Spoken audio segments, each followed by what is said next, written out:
वाह, काय आता मिळाली का चव? होय तर आता मिळाली खरी चव. MDH चंकी चाट मसाला, जीवनाला खऱ्या चवीचे रंग. असली मसाले सच MDH. सुधाकर बडगुजर यांच्या भाजपतील प्रवेशानंतर देखील नाशिकमध्ये आरोप प्रत्यारोपांच्या फैरी अद्यापही सुरूच आहेत. भाजप म्हणजे वॉशिंग मशीन असल्याची टीका होऊ लागली आहे. आपल्यासोबत भाजपचे नाशिकचे शहराध्यक्ष सुनील केदार आहेत. भाजप वॉशिंग मशीन असल्याची टीका होतीये, तुमचं काय म्हणणं आहे? भाजप वॉशिंग मशीन असल्याची जी टीका होते ते बरोबर आहे. भाजप हे वॉशिंग मशीनच आहे. इतर पक्षांतून आलेले जे नेते असतील, लोकप्रतिनिधी असतील, त्यांनी येताना भारतीय जनता पक्षाची संस्कृती अंगीकारली पाहिजे, पद्धती अंगीकारली पाहिजे. आपल्याला माहिती आहे, इतिहास आहे की वाल्मिकी ऋषी झालेला आहे आणि या उद्देशाने आम्ही राजकारणात जे प्रवेश देत आहोत ते देत आहोत.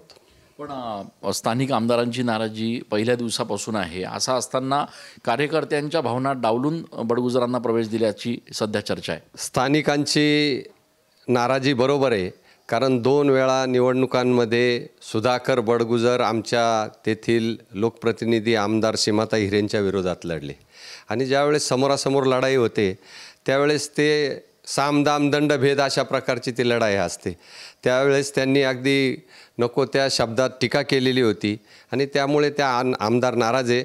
आम्ही त्यांची नाराजी काढणार आहोत आणि त्यांना सांगणार आहोत की भारतीय जनता पक्षामध्ये आपल्याला सर्वांना प्रवेश द्यायचा आहे, परंतु ती संस्कृती भारतीय जनता पक्षाची ती तशीच राहणार आहे, तो ढाचा तसाच राहणार आहे, कुठल्याही त्यांच्या हक्कावर गदा येणार नाही. पण सलीम कुत्ता प्रकरणात एवढ्या गंभीर स्वरूपाचे आरोप विधानसभेत झाले तरीसुद्धा बडगुजर यांना प्रवेश दिल्यानंतर आता सुषमा अंधारे असं म्हणतायत की काही दिवसानंतर सलीम कुत्तासुद्धा पक्षात येऊन त्यालासुद्धा त्याच्या सगळ्या केसेस नील करता येतील.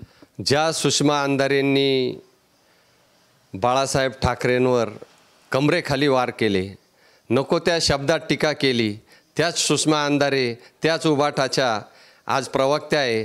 मग त्यांनी याचं उत्तर द्यावं आणि त्या उबाठाच्या नेत्यांनी उद्धवजींनी त्याचं उत्तर द्यावं. त्यांनी पण तशा पद्धतीची कमरेखालची टीका करून सुद्धा त्या आज त्या पक्षाच्या प्रवक्त्या झालेल्या आहे. त्यामुळे त्यांना हे टीका करण्याचा अधिकार नाही आहे. आमची जी ठरलेलं आहे, शेवटी राजकारणात डोक्यालाही किंमत असते आणि डोके पण पाहिजे. आपल्याला माहिती आहे लोकसभेत एका मताने अटल बिहारी वाजपेयी पडल्यानंतर देशाचा किती खेळखंडोबा झाला होता आणि सुधाकर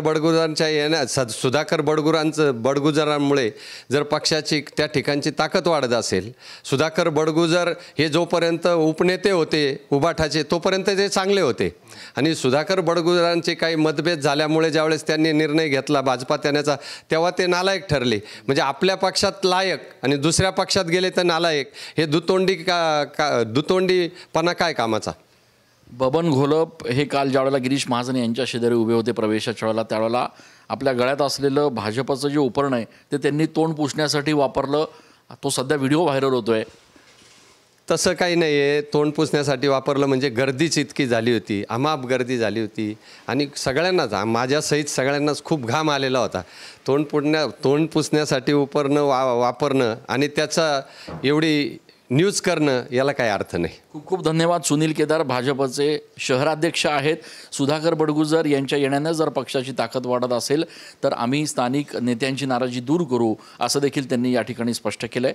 कॅमेरा पर्सन आकाश येवलेसह मी चंदन पूजाधिकारी, TV9 मराठी. MDH चणा मसाला. आता छोले असो किंवा चवळी, पांढरे चणे असो किंवा काळे चणे, सगळं काही कमाल बने. MDH.